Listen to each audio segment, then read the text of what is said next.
माँ जी, देखिए मैं आप सबके लिए क्या लेकर आई हूँ। शालिनी ने अपनी सास उमा जी से कहा। शालिनी सास ससुर पति ननद जेठ सबके लिए महंगे कपड़े लेकर आई थी, सिवाय जेठानी रमा के। शाम को किचन में रमा को जाते देख शालिनी ने कहा, भाभी सुनिए ना, ये लीजिए, जेठ जी और बच्चों के लिए नया टैबलेट लेकर आई थी। रमा ने कहा, शालिनी, एक बात तुम्हें मैंने पहले ही समझाया था और आज फिर कह रही हूँ, इतने महंगे गिफ्ट हर महीने लाने की क्या ज़रूरत है। पैसों की बचत भी करना सीखो। आज की बचत ही कल हमारे काम आती है। तुम पूरी तनख्वाह क्यों खर्च कर देती हो? पूरी एक महीने की मेहनत के बाद ये पैसे आते हैं और तुम एक पल में सब खर्च कर देती हो। मैं तुम्हें तुम्हारी भलाई के लिए कह रही हूँ। इतना सुनते ही शालिनी को गुस्सा आ गया। उसने कहा, भाभी, मुझे पता था कि आप अपना लेक्चर ज़रूर देंगी, इसीलिए मैं आपके लिए कुछ नहीं लाई, ना आगे लेकर आऊँगी। दरअसल आप ये सब मेरी भलाई के लिए नहीं, अपनी जलन में कह रही हैं। आपको जलन होती है, मैं आपसे ज़्यादा कमाती हूँ। आप सबके लिए इतने महंगे गिफ्ट ला ही नहीं सकती, क्योंकि इसके लिए बड़ा दिल चाहिए, जो आपके पास बिल्कुल भी नहीं। आप एक मिडिल क्लास कंजूस औरत हैं।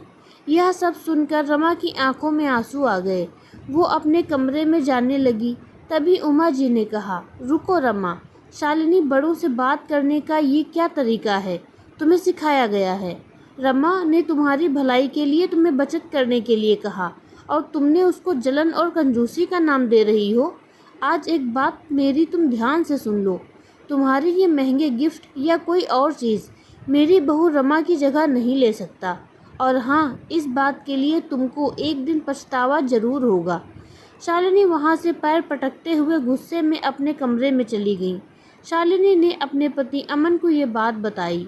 कहा, अमन, बुरा मत मानना, लेकिन मैं चाहे कितनी भी कोशिश कर लूँ, लेकिन भाभी की जगह कभी नहीं ले सकती, क्योंकि मैंने लव मैरिज की और जेठानी जी माँ की पसंद की हुई बहू हैं।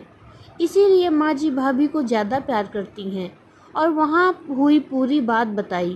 तब अमन ने कहा, शालिनी, आज एक बार फिर मैं तुमको समझा रहा हूँ कि तुम जितना गलत भाभी को समझती हो, वो उतनी ही समझदार और सुलझी हुई हैं।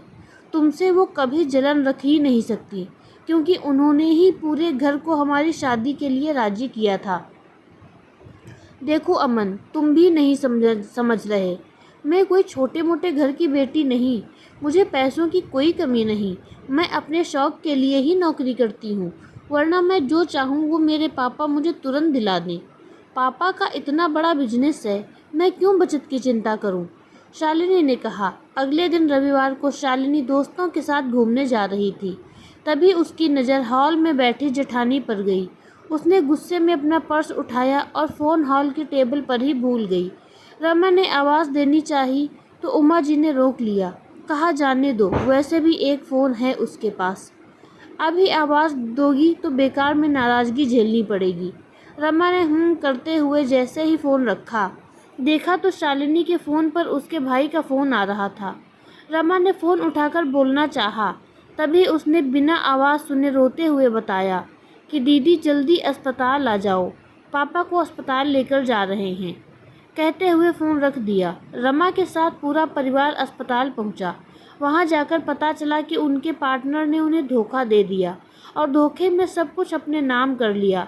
शालिनी का भाई उमेश मुंह पर हाथ रखकर बेंच पर बैठा रो रहा था। तभी रमा ने उसके सिर पर हाथ रखते हुए कहा, उमेश, क्या बात है? अपनी बड़ी बहन को नहीं बताओगे? उमेश आश्चर्य से रमा को देखने लगा और सारी बात बताई कि अभी पैसे जमा नहीं किए तो डॉक्टर इलाज नहीं करेंगे। मुझे और माँ को पापा ने पैसे की कभी डिटेल नहीं बताई।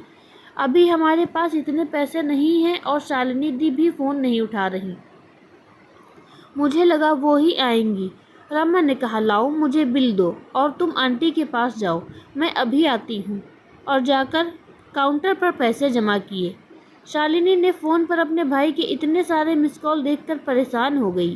तभी उसको मेस का मैसेज रिसीव हुआ, जिसमें उसने लिखा था, दीदी, पापा की हार्ट सर्जरी हो रही है, अर्जेंट पैसे चाहिए। और उसने उस पैसे मैसेज में पूरी बात लिख के बताई। शालिनी भागती हुई अस्पताल पहुंची। तब तक ऑपरेशन हो चुका था। वहाँ सिर्फ अमन और उमेश मौजूद थे। शालिनी रोए जा रही थी। तब अमन ने कहा, शालिनी घर चलो, अभी पापा को आईसीयू में रखा है, अब कल सुबह ही मिलना हो पाएगा। शालिनी ने अमन से कहा, अमन मुझे उमेश से 1 मिनट कुछ बात करनी है। हाँ ठीक है, करके आओ, मैं कार में बैठा हूँ। शालिनी ने उमेश से कहा, उमेश तूने पैसों का इंतजाम कहाँ से किया? क्या अमन से लिया या मेरे ससुराल वालों से? उनको तूने सारी बातें क्यों बता दी?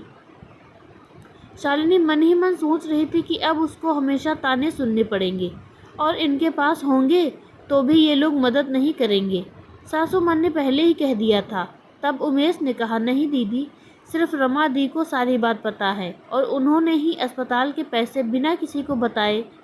दीदी वो तो बहुत अच्छी हैं, डॉक्टर से बात की और बिना किसी शोरगुल के मदद की। अगर आज वो ना होती तो ना जाने क्या होता। वो तो माँ को भी अपने साथ घर ले गई हैं। शालिनी सन्न हो गई ये सुन के कि जिस जेठानी की इज्जत उसने कभी नहीं की, आज उन्होंने उसके लिए इतना कुछ किया। घर पहुंचकर उसने देखा कि रमा उसकी माँ का सिर दबा रही थी। शालिनी माँ के गले लग गई। तब रमा ने शालिनी से इशारे में ना रोने की अपील की। शालिनी अपने आंसू को रोकते हुए बोली, माँ मैं चेंज करके आती हूँ। शालिनी ने अमन से कहा, अमन जरा भाभी को कमरे में भेजना। रमा कमरे में आते ही बोली, शालिनी मैंने तुम्हें रोने के लिए रोका क्योंकि आंटी जी भी कब से रो रही थी और उनका सिर दर्द होने लगा था। वो घर पर अकेली रहती तो ज़्यादा सोचती, इसीलिए यहाँ ले आई कि अब हम सबके बीच उनको अच्छा लगेगा। तुमको बुरा लगा हो तो? शालिनी ने रमा का हाथ पकड़कर अपना एक हाथ रमा के मुंह पर रखा। भाभी बस इतना शर्मिंदा मत कीजिए मुझे, आप मुझे माफ़ कर दीजिए। मैं आपको पहचान नहीं पाई, आपकी अच्छाई को आपका ढोंग समझ बैठी। आपका एहसान मैं कभी नहीं भूलूंगी। नहीं शालिनी, कोई एहसान नहीं किया मैंने, वो भी तो मेरे माता पिता समान ही हैं और बहनें कभी एक दूसरे पर एहसान नहीं करती। तुम तो मेरी छोटी बहन जैसी हो, गलती करना तुम्हारा अधिकार है, समझाना मेरा काम है, समझी? हाँ भाभी। शालिनी ने रमा के गले लग कर रोते हुए कहा, लेकिन अब आपकी ये छोटी बहन कभी कोई गलती नहीं करेगी और आपकी हर बात मानेगी, वादा रहा। आपको यह कहानी कैसी लगी हमें कमेंट करके ज़रूर बताएं और अगर ये कहानी अच्छी लगी है तो please please please like share subscribe ज़रूर करें और कमेंट करके हमें ज़रूर बताएं।